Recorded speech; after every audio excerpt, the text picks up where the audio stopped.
Hey y'all. So I said I was gonna talk about why I was so proud of my parents, and I was gonna type it, but then I realized that it was actually more than I thought, so I'm just gonna say it. I know I look like kind of a mess right now, but it's chilly and rainy, and I'm at work, and I don't care. So I was thinking about it the other day, and I was like so proud of my parents for so many reasons. Like, I feel like when you grow up and you get older, like, it goes one of two ways. You either realize like how much your parents really did do for you, or did, like, not just for you, but like what it's like being an adult. You kind of see, like, you understand more. Sorry, it's noisy out there. You understand more of like what their adult life must have been like, or you realize how shitty of people they are. Like, I guess what I'm saying is your parents start to become people to you. You know, like, they're not just mom and dad anymore. They're actually like human adults that exist outside of their role as parent to you. So my parents are pretty awesome. And I don't know, just like, first of all, I have never seen them argue. Never, not once. Like, I'm sure that they did argue, but we never saw it. They've been married for over 30 years, and my dad still grabs my mom's ass and buys her flowers for no reason. And, you know, they're best friends. It's like, way to set the bar way too high, mom and dad. They are very loving and affectionate. So, first and foremost, my parents met when they were in high school. He was actually dating my mom's best friend. They started dating when they went to college.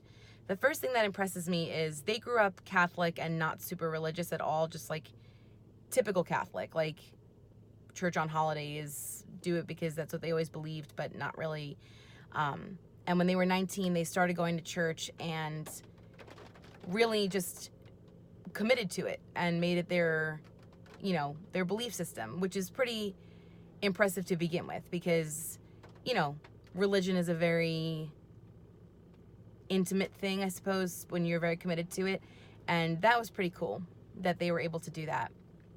My dad's parents were off the boat Sicilians, and from what I understand, my grandfather, who could not have been more enamored by his grandkids, was not super great to his kids. And the things that my dad has been through, like, my dad's a very quiet man, but like, he's the kind of guy who, and this is another reason why I'm proud of them, like, he will stop when he sees a homeless person and usually gives them money. But like, I remember specifically one time, there was a man on the boardwalk, I think in Atlantic City, and he took the guy and bought him a bunch of sandwiches for the day, for the rest of the week, and then gave him more money on top of that to like continue to buy food and stuff. And like, he doesn't think twice about that. And my dad is so quiet. Like, this is not the kind of person who would ever do this. Like, he gets uncomfortable when we talk about that story, you know?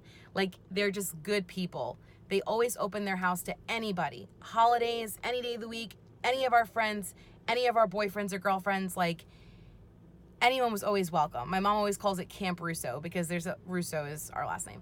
Camp Russo, because there's always somebody there who doesn't really belong there. Like, there's always people in our house. Like, they never turn people away. They never turn people down. And my mom, you know, went to college and got her master's while she was pregnant with me.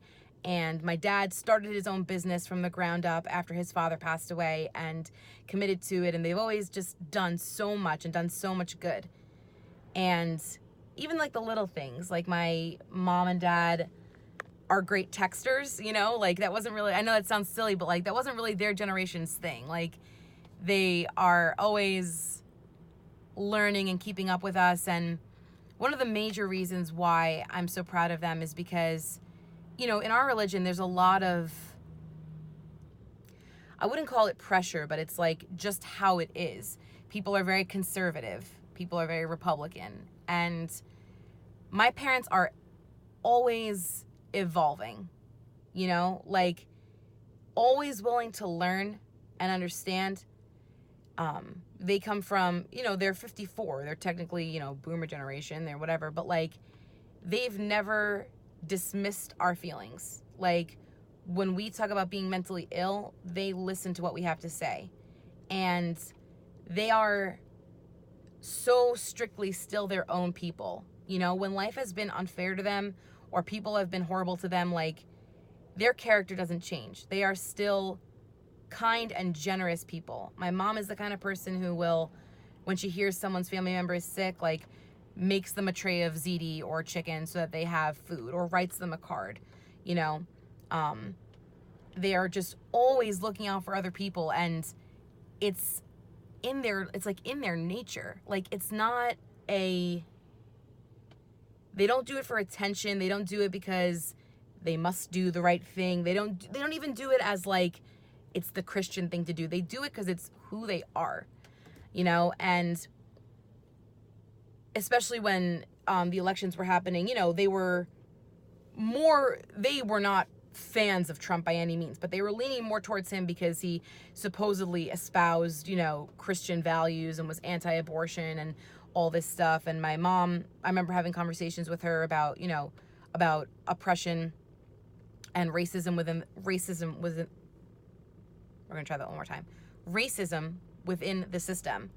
And my sister and I talking to her and being like, because she was like, you know, well, don't you think that this, like, it's a self-perpetuating stereotype? And we were explaining to her, like, why not? And, like, she listened and grew from it and changed her mind. And, like, now I see her saying things like, you know, it's really unfair that, especially in these low-income neighborhoods, they have, you know, sodas, big gulp sodas for 50 cents, but a bottle of water is $4. Like, that can't be right. Like, I see the changes. Like, they are so committed to genuinely doing the right thing. And, like, when I stopped going to church as much, like, there was no big dramatic, like, sobbing at church over our poor backslidden daughter. It was just like, or when I came to them and was like, you know, told them that my marriage was probably ending, like, my mom was like, I know what we believe in terms of, like, divorce. Like, you know, we're taught at church, like, divorce isn't an option.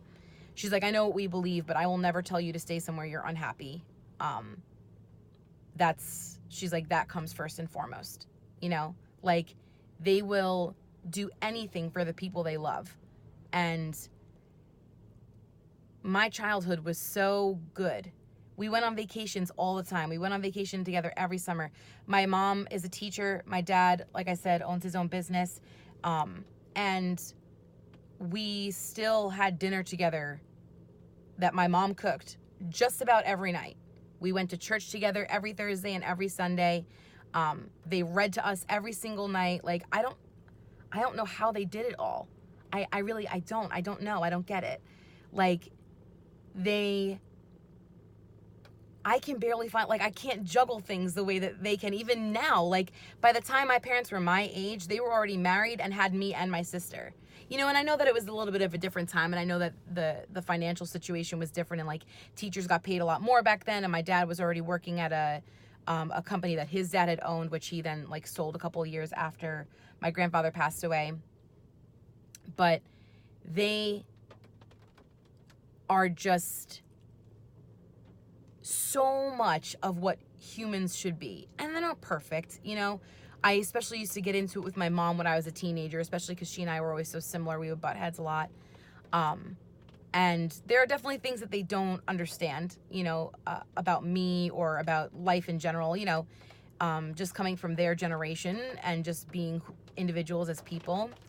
But they try. Like, I was just so proud of my mom when we had that conversation. She said that about, like, poor communities. Like, she doesn't just go with what she knows. They don't just go with, well, that's how it's always been and that's how it's going to be. You know, they don't look at millennials as that generation of people who want, you know, a trophy for everything. Like, they listen, they pay attention to things, and they treat everyone like their own.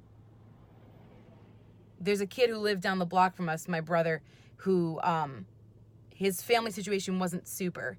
And he started coming by, you know, in the afternoons to hang out with my brother and whatnot. And, like, they call him their black adopted son. Like, he's there, like, he's family now. That's my brother. And that was when he was 8. And now he's Jackie's age. So 27, you know, 26. Oh my God, I can't believe that he's that old. Holy shit.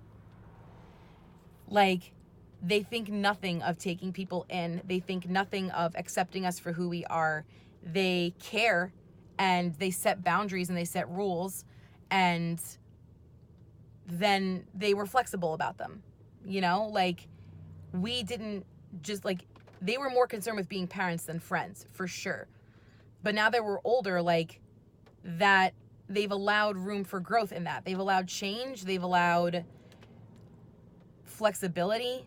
And I don't know, I'm proud of them for so many reasons. Like, life has handed my parents a lot of difficult things, you know? My mom, my dad's dad passed away when I was 8. You know, he had cancer and he was sick for a while. And my dad had to watch his dad die, you know? And my mom was the youngest by a lot of her 4 siblings. There's 4 of them. She's the 4th. And her oldest sister was 18 when she was born. And my mom's dad passed away in April of 2015, and her mom passed away in January of this year. And it's a lot to lose both of your parents, especially in such a short time period. I mean, they were 97. It wasn't like, you know, unexpected, but still, like, you're never really ready to let go of your parents, you know? And now the sister that raised her is very sick. She has cancer, and the prognosis is not great. And that's the sister that, like, raised her. Like, my mom was always kind of chubby as a kid, and my aunt was always the one who, like, brought her places and pushed her to lose weight and pushed her to love herself. And now she's having to watch her be sick, and, like, it's tough for her, but she's so resilient, you know? And my dad is such a good, like, I know my dad's the main reason why they don't fight. Like, you know, my mom is like me. She can be hot-headed and very opinionated and very outspoken. And my dad, you know, even when he gets annoyed at her, he's just like, you know, to me, like roll his eyes or whatever. Like, they're a team. They're so for each other and for us all the time. And I don't know, sometimes people ask me, like, how I've had people say to me, it's the most touching thing. Like, when I care for people, they'll be like, I can see why you were why everyone made you the mom of Twitter, you know? Like, it's so touching because it means that I'm giving the kind of care and love that is that selfless kind of care and love that a parent is supposed to give. And that means a lot to me because that's who I want to be. But the truth is, like, I learned that from them, you know? Like, I know that it's unpopular now to talk about being colorblind and not noticing race because it usually implies that you're ignoring the issues. And we have always been fully aware, like, my siblings and I are very fully aware of, like, what the issues are, and that racism is a very real issue right now. But we never noticed it in the sense that this lady just pulled poison berries off of this bush and, like, put them in her hand. She's still pulling them off. What is she doing? Don't eat them, lady. She was always, what the fuck was I saying? Caring. We were always aware of the issues, but people we brought home, people we were friends with, people we dated, it never mattered. Like, that was a non-factor in who we were bringing around. Like, I remember one time, you know, and bear with her because, like, she is very off the boat Italian. Like, my grandmother caught me kissing my boyfriend who was Haitian. He was black. And she told my dad on me.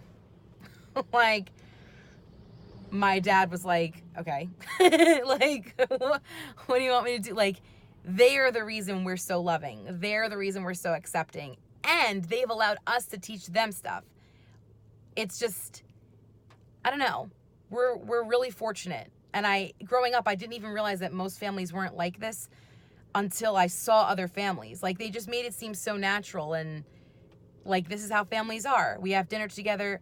We hang out together. We go on vacations together. Like, my dad once paid for me to go with them to we went to Turks and Caicos every year, and I wasn't going to go because I couldn't afford the trip that year. And they wanted us to be together so badly that they, like, paid for it. You know, they're like, no, we want you to be there. Like, on their anniversary trip to Turks and Caicos, like, they went for their 30th anniversary or whatever. Everyone was like, oh, you guys going to go alone, have a getaway, just the two of you? And they were like, no, They wanted all of us there. Like, that's important to them. They wanted all of us to be together.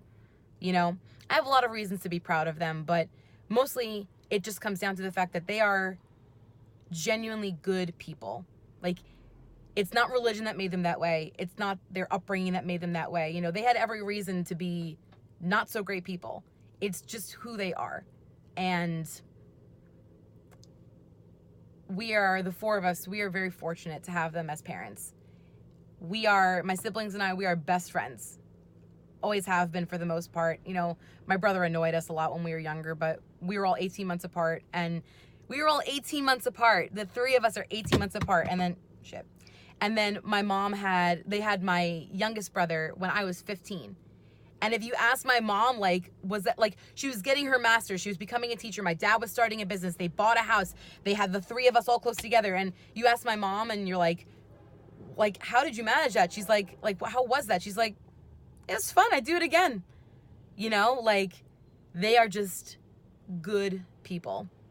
So, yeah, you know, they are the kind of people that everyone calls mom and dad. And I'm very fortunate. We're very fortunate to have them. And I hope that all of you got to experience parents like that. I know that a lot of you didn't. And that's why I like to be that kind of person, because you should have the kind of parent that I did. And if you didn't have it, then I am happy to be the one to show you that kind of love, because everyone deserves to feel that. It's life altering. We all deserve that kind of love.